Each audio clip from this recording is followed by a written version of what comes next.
Bet on Bears fans, another edition of the Chicago Bears podcast coming your way. Pat the designer, Courtney Cronin in the building here at Halas. Courtney, we got another game where it feels like this is the last of the you probably should win this games for the Chicago Bears here. Opportunity to go 6-3. Tough defense, at least that front that they have to face. We got to break that down. Also got to talk about what we heard from the coaches today. Dennis Allen, Richard Hightower, two interesting coaches that spoke today and gave us some points that got to break down here, especially after you give up 470 passing yards. That's a bad day. All that and more in today's episode of the Chicago Bears podcast. Hit that like button, subscribe to the page, leave a 5-star review. Y'all know what to do. As always, today's episode brought to you by Underdog. Make picks, win money. Courtney, how are you? I'm good. I can't believe that it's the halfway point of the season, and like we're already this team already has 5 wins. Like we're already at that point where it's like, whoa, this is matching the total of last year's team. And I know nobody really wants to talk about that. Caleb kind of sidestepped that question I asked him about yesterday, but I think it's significant. And you're right. Like this is the end of, I called this a favorable stretch right before that Ravens game, like coming out of the New Orleans game with Baltimore, Cincinnati, and then back home for the Giants. There's some people are like, how could that possibly be a favorable stretch? Well, look, you're 1-1 in it right now. You have a 2-7 team coming to play at Soldier Field, where they've beaten the Giants the last 4 times that they've played them at home. So I think this is a good opportunity. I think it's a good opportunity for the run game to come alive at home. We know they're dealing with a couple injuries in the backfield, and guys were limited on Wednesday in practice, and we'll see who's available. But I think this is a chance for this team to really establish itself before it starts that stretch of division games coming up and harder opponents, frankly, when it comes to the Pittsburgh Steelers coming to town and the Philadelphia Eagles on the road on Black Friday. You've got Minnesota on the road in 2 weeks, and they look like they're starting to figure it out a little bit with J.J. McCarthy. Take your wins where you can get them and leave nothing in doubt this time, unlike last week. I mean, if they can play a complete game and close out an opponent before the end of the fourth quarter, I think people will be very pleased in this building, because it's happened one time against a really bad defense in Dallas, and this defense is not that. Yeah. It does have the sack leader right now in the NFL, and Brian Burns, 11 sacks coming into the season, which could be something for Caleb to definitely keep an eye on. Don't get hit there, Caleb. But I do think that, when you talk about, I don't want to say gimme games, because this is a tough game. This is a New York team. Jaxson Dart has proven, right, he's better than a lot of people thought. I think this defense, there's some teeth there, especially with Thibodeau in the middle. Like, it's not a defense you can overlook, but you've seen the issues that they have had week in and week out. After last week's offensive performance, it does feel like it's a defense this offense should be able to attack. I think the toughest part of this game is going to be, what are we going to see with all of the injuries that we had on the defensive side of the ball here coming into this week? Yeah. And that's the big question. The pass rush, like it starts there, and it was better. Like it's gotten better. Like I think what Dennis Allen said about Montez Sweat today, what Ben Johnson has said about Montez Sweat, and just the last 3 games, he's had a sack in each game. He's starting to come along. Austin Booker in his first game last week, after being on injured reserve all the way through week 8, he's starting to come along. Yeah.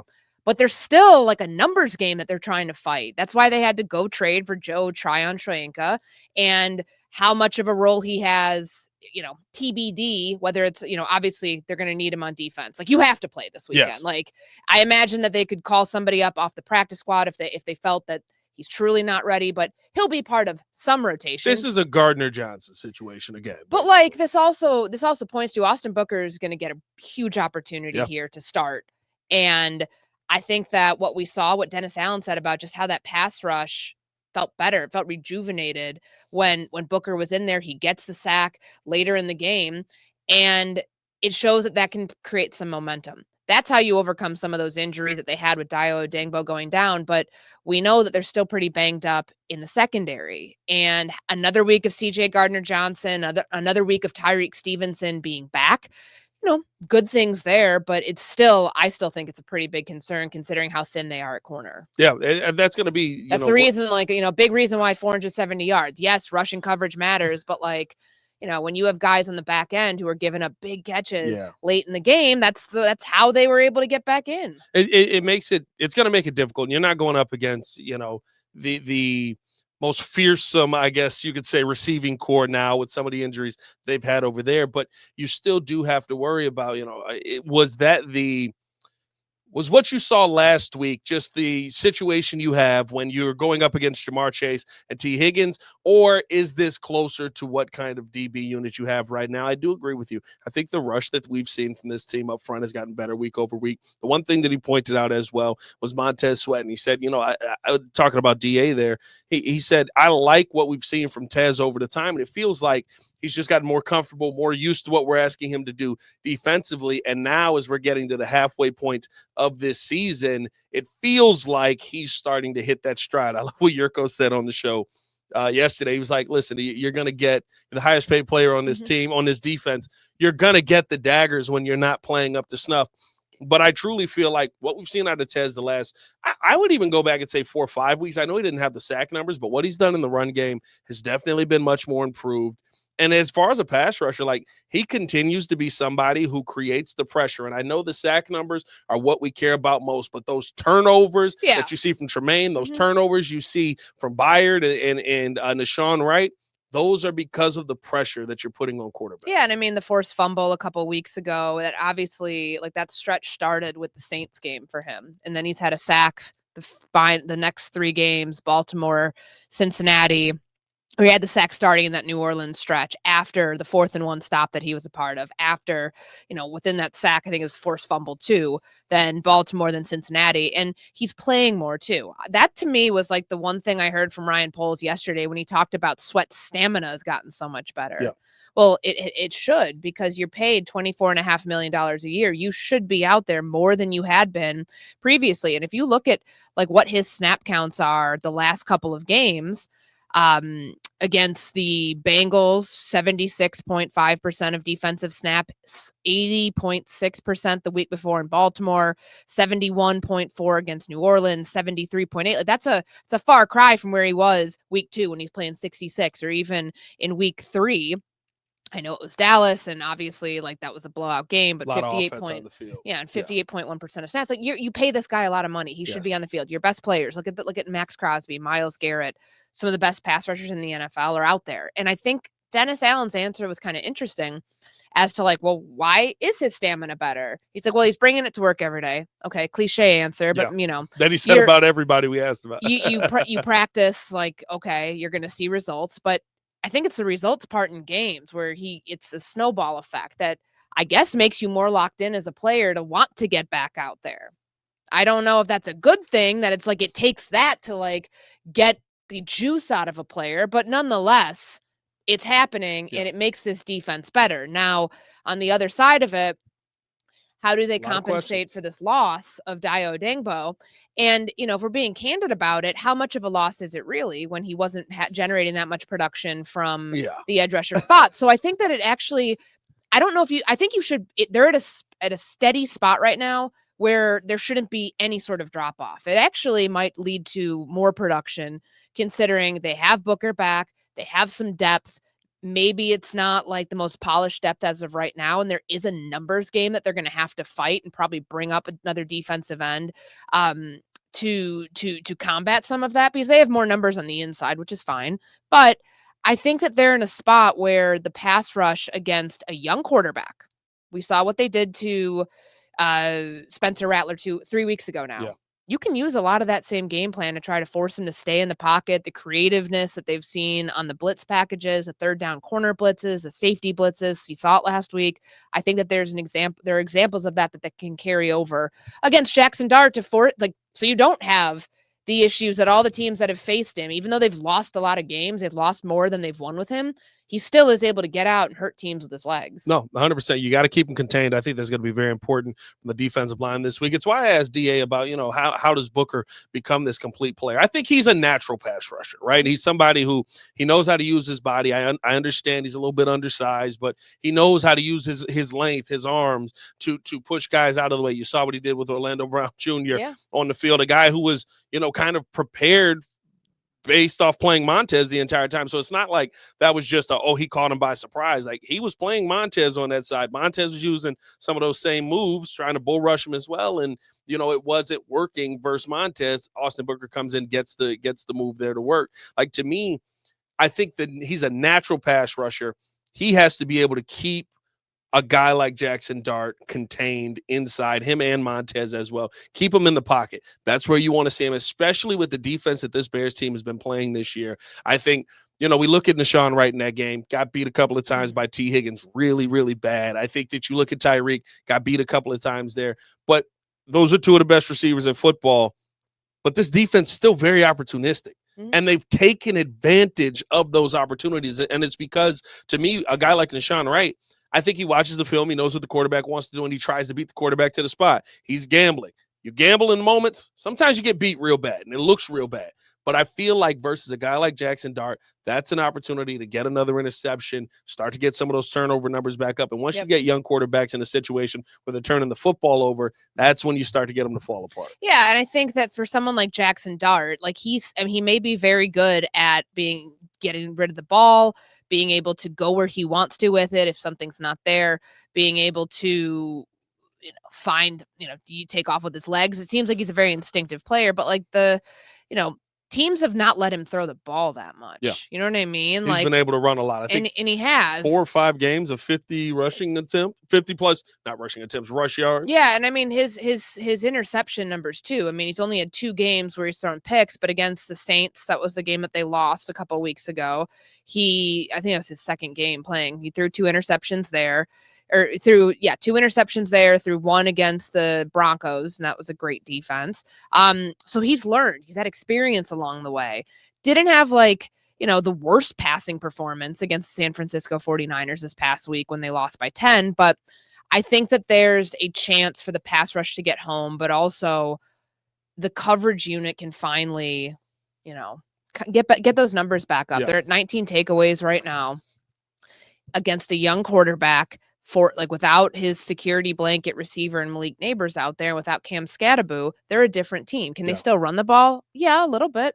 But I don't think that this is not an offense at full strength, and I don't think that it should be – I don't think the Bears should get caught slipping with that because there are opportunities after you played that offense last week to knowing that sometimes you're just going to get yours if you're going up against T. Higgins on a sideline catch and he makes a great play. Yeah. And Jamar Chase too. I don't think you should quiet 111 from Jamar. I just don't think that you should be expecting this week that any one guy is going to have 9 targets or anything like that you saw in this Bengals game. And that should make it seemingly not easier, but it should just be a more tactical game plan as far as how do you stop an offense that already is kind of playing with one hand behind its back? Yeah, it should make be it one-dimensional. It should be a bounce back game defensively for this team, especially late in games and closing out games. Yeah. That is such a blunder and a blemish from last week. I mean, yes, they won, but the defense can't possibly be happy that they allowed Joe Flacco to throw for 470 yards. And on top of that, let him back in the game late. There's a lot to learn from that. And I think I'll be very curious to see how the secondary rebounds from that, because now we know that they got a little bit more pass rush help. It doesn't move the needle a ton. It should do it a little bit though. And that should, in theory, prevent some of those late game issues from happening because you should be able to get a little bit more pressure on the quarterback. Your roof's got more layers than a conspiracy podcast. Is that a sandwich wrapper? Ah, yes. Vintage 1988. It really builds character. Avondale Roofing. Inspect smarter, dig deeper, and get to the core of your roof's health. This is a game to me where, you should be able to cover, but of course we know the best weapons aren't out there. You've got some tough weapons coming up over the next few weeks. And the rumor is now that Asante Samuel Jr. Will possibly be in this building on Tuesday. If he doesn't get signed before that. Doesn't get signed before that. That's why I said possibly, because there are teams that are ahead of the Chicago Bears, the Green Bay Packers being one of those. If he does make it here, is that a move that you feel like, whether you play well in this game or not, that the Bears need to go out there and do? Because I think you have a couple kind of corners right now. You got a press corner in Tyreek, who's really good at the line, really good at being physical, that throws guys off their games till you go up against a guy like Justin Jefferson. It's not going to throw him off his game. I think you've got Nashawn Wright, who's great at gambling, great at reading the quarterback, but sometimes get beat. Asante Samuel, when he was healthy, Asante Samuel Jr., when he was healthy, was just a great cover corner. Like, that was what he was known for. He could stay with guys. He could get his hands in there, be a great PBU guy. I'm not going to say he was like Jalen Johnson, but kind of that build of a player. Is that something that you feel the Bears need to go out and add, or is it just kind of, at this point, play with what you got? Well, I mean, let's see how many visits he has. I think I pulled it up earlier. So it's Panthers, Packers, Vikings, 49ers before he gets to the Bears, if he gets to the Bears at all on Tuesday, and then the Steelers. He's a high-end player. Like, the guy is a former, I believe he was a second-round pick back in 2021. He has years of production before he had the spinal fusion surgery, which you're not taking these visits if you don't think you can play right now. You know what I mean? Like, to me, like, if you sign him, if you are entertaining the idea of bringing him in, it's for immediate help. I don't think it can hurt. And it just depends kind of like what the contract situation looks like, because you could potentially be competing against some other teams there in terms of, how much you can pay, how much you want to pay. But Jalen Johnson isn't coming back anytime soon. We know that. He's out indefinitely. It's core surgery. Like, he had it a month ago. Yeah. It'll be, at least if he comes, I don't think he's coming back. From from the standpoint of what I have been told, he's not coming back anytime soon. Yeah. Maybe playoffs if they get there, but then there's the Kyler Gordon injury you have to worry about. Okay, well, they solved one of those, questions when they signed CJ Gardner-Johnson. He looked like he had a pretty good game last week for, being here for 5 seconds before he played on Sunday. Can you improve one of your outside corner spots? If you feel like you can go out and get somebody, and if he's here for like, a 1 year, 2 year deal, and it's not an expensive contract, and it's something that gives you better, just better play in the secondary, just even like, creating a rotation, whether it's him and Nashawn Wright or Tyreek Stevenson, whatever it is, I think you do it. Because you're not going to, there clearly wasn't anybody that they felt they could pay for during the trade deadline. They don't want to give up draft capital. Yeah. They showed us that. They didn't want to give up high-end draft capital. So that's why I didn't go after Greg Newsome or any of the other names that had moved on, the guy from Tennessee, like earlier in the week or last week. But I think this would be, if this is a budgetary option and somebody who's coming off injury, it's kind of like little risk, like high reward potentially. If you're able to get him in the building, sign him, and if he can play, that at least fixes a numbers game that you have at that position. And I do wonder if he would. The only reason where I think he might get to the Bears here, because I think, listen, if you're talking about situation, Packers have Micah Parsons. Yeah. There's no better situation than having Micah Parsons play in front of you, unless it's playing in that Vikings defense too. You know what and I mean? 49ers. He can go to some contenders. There's some good teams there. There's some good teams there. One thing that I will say about DA's defense that's a little different is DA lets his corners play on an island. And that is probably where he is comfortable at least if he is still the player that he once was. You know what I mean? That is the biggest question there.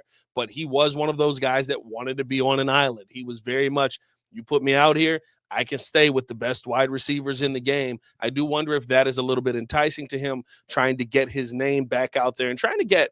He never got to the point where I think he got a big contract. A 5th-year option got picked up. His second-round pick. So his second-round pick. So, no. So, yeah. So that would have still been his first contract when he got hurt. Yeah. So he never had that opportunity to get to a big contract. How do you get to a big contract? You prove you're that guy. Mm-hmm. And there's no better way to prove you're that guy than getting those one-on-one opportunities that we know Dennis Allen's going to give. I wonder if that at all is enticing. We'll see what he's able to bring if he does make it here. Again, if I could play behind Micah Parsons, I'm choosing to play behind Micah Parsons. I know he's up north. But. And like going to a potential contender too. There are 3 teams there before he gets to the Bears. 49ers, I think, are right before. The Vikings seem like they're kind of right back in it. And then the Packers. Like, if you're a player who's coming off a significant injury where your spine had to be operated on, you might see your football mortality possibly a little bit more clearly and realize, I might not have as long as I thought to do this. I might want to go to a place where I have a better chance of getting to the playoffs and winning something in year 1, year 2, however long he'd be there. Yeah, we'll see what ends up happening with Asante. Hopefully he does make it to the Bears, because I think corner help is never a bad thing. Hey, we got to get into a couple more things and then get our game predictions and stuff like that before we get out of here. Coach Hightower spoke, and I think special teams is on a lot of people's minds today. But first, we do got to get into our underdog play. We got a nice little pick 'em play going here, Courtney. You went Caleb Williams higher than 223.5 yards. Yep, that was on Tuesday. Yurko went a Colston Loveland anytime touchdown. He thinks the good times keep rolling here in Chicago with Colston. I got to make a pick today. And Courtney, I don't know if you've perused Twitter at all. I know that we try to avoid that when going on the show. But sometimes you hear things from people on Twitter that may impact the team. And we heard from Rome's father that he does not seem too thrilled with the Rome Odunze target share right now. And while I do love the Bears Twitter, how I took it personally, this may not be how they intended it. All thoughts of Pat the Designer are reserved for Pat the Designer. Felt a little petty to drop just the blocks of Rome Odunze being a dominant blocker and selfless player out there. Give me a Rome Odunze higher on 4.5 receptions. I think that's coming fair. into this week. I think that, listen, the one thing that I will say about Twitter and all of that, we are in an era where the young guys see it. Yeah, of course. And Caleb seeing that probably is going to go, let me give my boy some targets. Yeah, and I mean, he's only had over 4.5 receptions or more 1, 2, 3 times this season. He's been targeted a lot. He had double digits in the Baltimore game. He turned 7 for 114 yards, no touchdowns. But I don't think we'll see a 3-target game and 0 reception stat line from Rome Odunze anymore. And part of that is that ball was tipped, the one that hit him in his hands in the end zone. He knows he needs to catch that. They also had added attention on his side of the field. A lot of times. 100%. When you are a good receiver, that's going to happen. Heck, that could free up DJ Moore, and DJ did have a better game. DJ had a good day last week. So I understand there's people who want to see Rome Odunze come alive, as they should. He's a star. But I don't think it means that the offense isn't working when he has a game that looks like that. I think that that's on him. 3 targets, 0 receptions, 0 yards, 0 touchdowns, 0, 0, 0 across the board. That's one that's going to motivate him. So I do imagine those two will get on the same page, proverbially, because they need to. You've got that connection was really good the first 4 games of the season.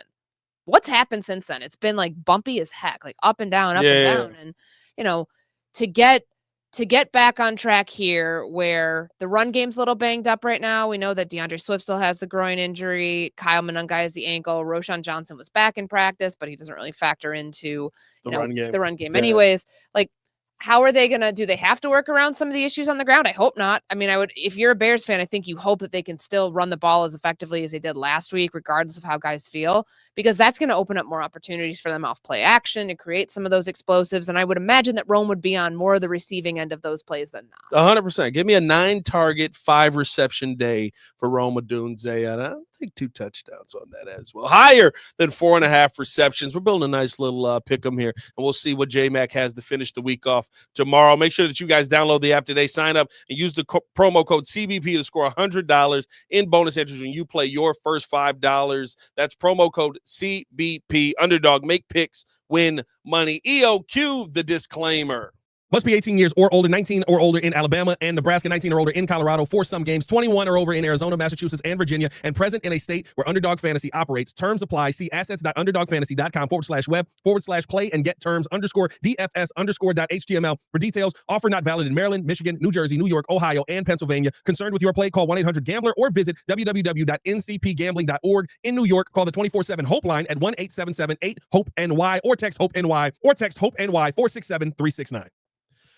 Welcome back into the Chicago Bears podcast. Pat the Designer, Courtney Cronin, back at it again. Appreciate you guys for tuning in and showing love. Hit that like button, subscribe to the page, leave a 5-star review. Y'all know what to do. Today's episode also brought to you by the Advantage Dealer Group. Find your next Chevy, Toyota, or Acura and drive off in under 60 minutes, or they'll make your first car payment. Also brought to you by the Hard Rock Casino in Northern Indiana. Las Vegas style game in just 30 minutes from Soldier Field. Exit 6, I-80-94. All right, Courtney. The offense had a massive day versus the Bengals last week. We talked about the defense struggling last week, but the number one struggle that I think all of us felt was the bane of our existence if you were a Bears fan, and I think even Coach Hightower said as much today. Yeah. The special teams was god-awful. I mean, opening kickoff, returned. You got, of course, the final play where Daniel Hardy gets it hit off of his foot.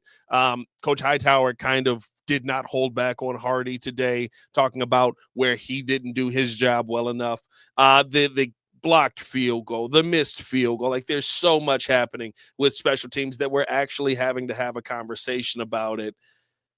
Is this going to be an issue the entire season, or do you think these are things that can get fixed there? Well, I think Ben Johnson not being shy about calling out some of the special teams issues and saying that he felt at times they were passive should be a loud message sent to that locker room, because if you want to earn your way onto offense or defense, you do that most times through playing special teams. So if you're one of these players who's screwing up on special teams, or you don't have the right lane integrity, or you're passive, we're 9 weeks in at this point. You can't play passive. Yeah. That's a week one excuse if I've ever heard it. So the head coach calling that out. And then what Hightower said today, like it was a question about linebacker Amen Ogbongbemiga and whether he's going to come back off of injured reserve. And he didn't really want to get into that yet. I mean, he's like their number one special teams player. Like what, he was the best special teams player on the Bears. On all four units, yes. Kick coverage, punt coverage, all of it, punt return, kick return.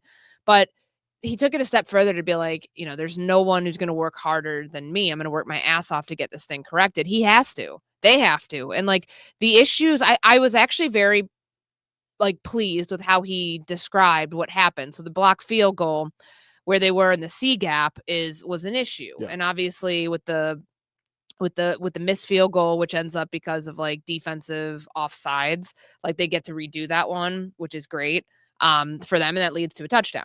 Like, but why did you mess up in the first place? So I think that there are some execution issues here that will not fly anymore. I don't think you should ever expect, after hearing the special teams coordinator, I don't think you should ever expect to see a day with 6 special teams blunders the way that you did in Cincinnati. Yeah. Cincy was, but see, here's the tough part for me, right? Cincy is the giant blemish that we all can see. But are there a bunch of pimples on this? I think to me, the big plays have somewhat masked some of the problems we've seen this year. And I listen, he didn't sugarcoat anything. He went up there and was just honest about it. Jade Walker gets the holding penalty, said that's a penalty. You're not in your lane. That's what happens when you're not in your lane. On the Devin Duvernay. Yeah, on the Duvernay big return. But you're wiping off great field position. 100%. And I think that's when Ben Johnson has consistently talked about we're not finishing games. We might lead for 3.5 quarters, and that's a good feeling. But like, how do you close out games? How do you close out opponents? You stay ahead of them early on, and you're killing your opportunities to do that when you don't have lane integrity, when you don't have the right execution to block up a field goal, when you are allowing bad penalties. Like we didn't talk about the pre-snap penalties much at all last week because they weren't there, which is a great sign that this offense I wonder what happened in practice. Yeah. Whatever the doing some unorthodox things in practice. I was like, they jumping these guys. Whatever they were doing seemed to work. And now can that translate to special teams? Because we're seeing a lot of weird things penalty wise happening on special teams. Yes. Not weird, not like they've never happened before, but I mean, you even go back to the New Orleans game, the double clutch on Drew Dahlman. Yep. I know that wasn't a special teams blunder, but thinking about weird mistakes, 3 instead of 7. Yeah. Like, and it ended up being 7 instead of 3 because of the missed field goal, but because of the penalty that they were able to take advantage of. Like there's still issues down there that I think have been a problem, whether it's Cairo Santos and his leg strength, whether it's kick placement. Like he talked about the kick placement. Hightower was talking about that's got to be the biggest question on his team right now. Like I know he didn't announce it today. I would expect heading into Soldier Field on a day where I don't know if this is correct or not as of yet. Are we 90% chance of snow? I heard snow on Sunday. Really I think we might get snow on Sunday. I don't like that already. But with a chance of snow, you're going into this game with Cairo as your kicker. But I do think it is now to the point where it is a week-to-week basis of you got one more. He's not. According to Hightower, miss, I feel like 100%. You have to really have that conversation. According to Hightower, he's not liking a kick placement on kickoff. We've got missed field goals. We've got just coming up short at times, and I get it, right? Like it's a little different this year. They brought the K balls back, so the K ball is able to go a little farther, a little bit more control. But you're the one setting the K balls up how you want them now. Like it's to a point now where if a kick comes up short, Courtney, even if Moody's not as accurate from that distance, it won't be short. Yeah. It's almost like, would you rather miss a free half court shot by a foot or 3 feet too long? Like, that's kind of how I feel with this, where at least know you've got the guy that can get it there. Yeah. And you don't have that guy right now. No, and that's like they're in a tough spot because if they were or if they do make a change at kicker, like you don't keep 2 kickers on the active roster. So you've got to figure out what you're doing with Cairo Santos.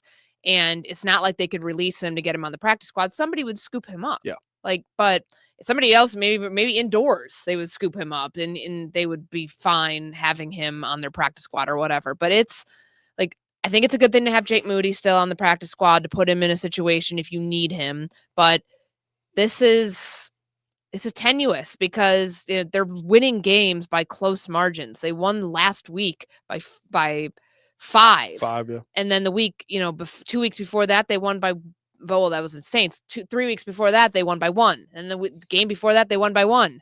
And it's all special team stuff too, like, which helped them in the end. But I think that considering this could be another game in the elements, it could be very windy. Richard Hightower talked about the wind element here, and it's something that he always has to factor in. Yeah. You're going to want your most experienced kicker kicking at Soldier Field to be out there. You don't want to chance Soldier Field. Like, I think that's going to be. Listen, we saw it play a factor in the game that the last game Jake Moody was at the Saints game when they came here. I think it was the last game they were here. I mean, like the Saints kicker kicked it and went left.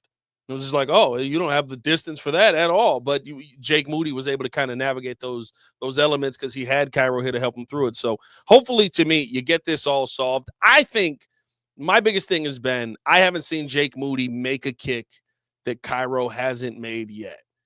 But I have seen him take kicks that Cairo hasn't taken. I wonder if that's going to come down to the final decision at the end of the season. Hopefully Cairo is able to make it through and he gets the distance and all that figured out, but we'll see how that ends. Courtney, Sunday's game versus the Giants. How do you have this game playing out? I have the Bears winning 31-21. And I know I've been a little hesitant going over the 30 range, but I needed to see that they could do it. I needed to see that they could win a shootout.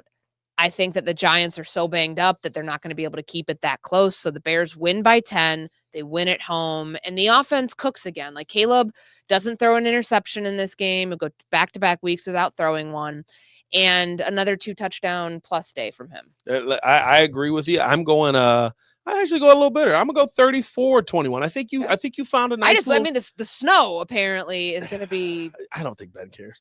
Listen. We've seen Ben in the elements just be like throwing. Yeah, didn't Jared Goff have like a 350-yard day and it was like pouring rain sideways? Like Ben gonna put that ball in the air, and we'll see what kind of snow we get. We know how Chicago is. It'll snow heavy for 20 minutes and then it'll be like windy and just the snow blowing around. But at the end of the day, here's my thing with it. I think that you figured something out offensively. And I think you figured something out in the red zone.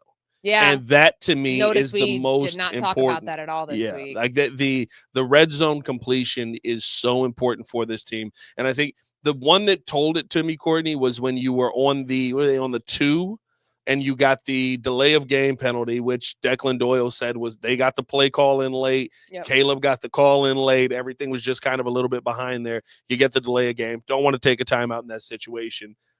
And he fires in the next play, rips a touchdown to Colston Loveland. That to me was like, oh, you figured out some of the red zone windows. And Declan Doyle said, we watched all week. This linebacker does not get over far enough to make this play. That's what you got to attack. They're hunting for coverages that they're actually getting based on how Ben Johnson is calling games. And it's just about Caleb going out there and making the play. Yep. Feels like you had a little bit of a breakthrough last week. So I got 34-21 Bears win. Let's hope we can keep all of these going. So far, me and you are the only ones that have been getting the underdog. And think about it too. Like the Packers have the Eagles on Monday Night Football. Yeah. I will be picking the Eagles in that game.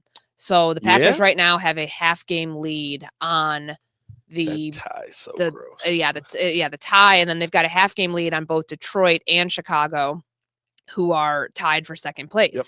Detroit this weekend are they in there? No, Commanders. They've got the Commanders, so that's probably a win for them. But like, I think there could be some jockeying of positioning in the NFC North by the time that this whole week is over. And if you're Chicago, these are the opportunities you have to capitalize on to improve, to just get the wins where you can, because now it becomes a division race. They're about to play Minnesota next week. And then, a couple weeks after that, it's Green Bay, and then Green Bay again, and then Detroit at the end of the year. Like, there's a good opportunity here to gain some ground on your opponents, and then also with the common opponents too. No, 110%. It's like I said, this is the last game where I feel like teams banged up.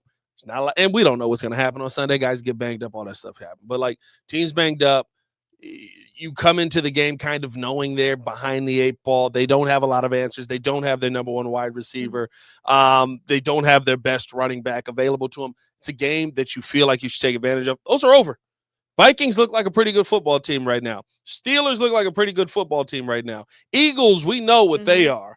You got Packers, like you said. Browns defense is still ridiculous. Yeah. Like, getting Joe Tryon out of there didn't change anything. You know what I mean?